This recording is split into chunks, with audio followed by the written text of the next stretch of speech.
Dubai, a city of extremes, home to the world's tallest building, as well as the world's largest shopping mall, even the world's largest indoor skiing facility. It's home to a giant man-made archipelago in the shape of a palm tree stretching out into the Persian Gulf. Home to construction of a theme park designed to be twice the size of Disney World. But what about the people? Are they so extreme? Situated in the center of the Muslim world, that's not quite the case, particularly the women. The abaya, often worn with a black veil known as a niqab, is one of the most mysterious garments a woman can wear, short of a beekeeper suit or just covering herself completely with a heavy blanket. Sure, to the Western man's eyes, the abaya had mystique and sex appeal. But was it saying something more? Was this a fashion statement or a keep out?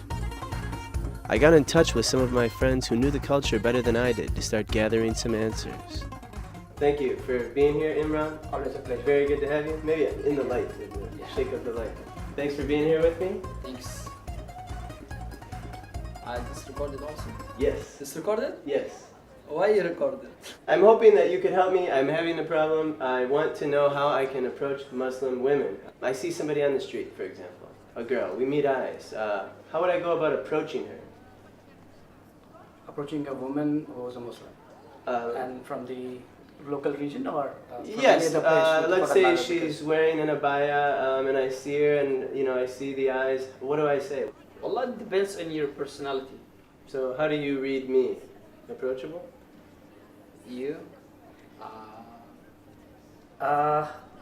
Honestly, you really can't just approach any woman for that matter because along with the country, there goes their laws.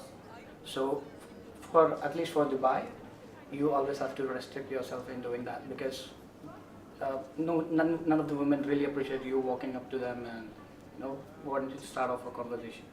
Oh, yeah. So it's kind of a no-no thing in here.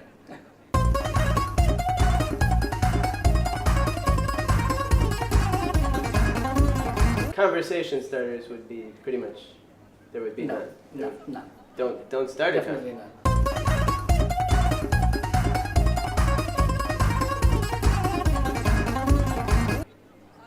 What about physical touch in public or, hugs, kisses? According to the rule in Dubai, you can always hug or hold hands with your woman.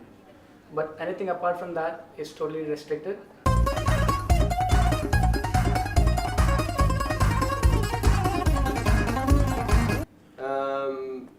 Dancing?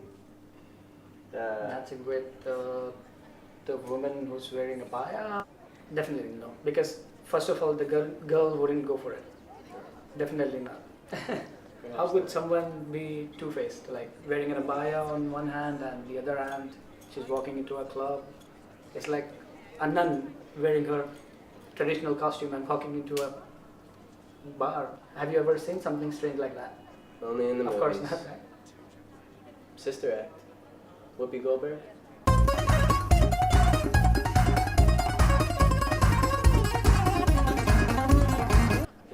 What about eye contact? I suppose I could enjoy eye contact with a woman. Is that okay? Unless someone is not watching over you.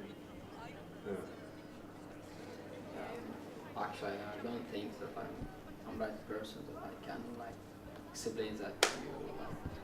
I don't know actually. I was always told when faced with setbacks, there's plenty of other fish in the sea. But what if I wanted the kind of fish that would love me with such devotion they'd cover themselves so that only I may see, with the added bonus of, who cares if she's ugly, no one's ever gonna see her but me anyways. And nobody has any idea because it has an actual religious significance?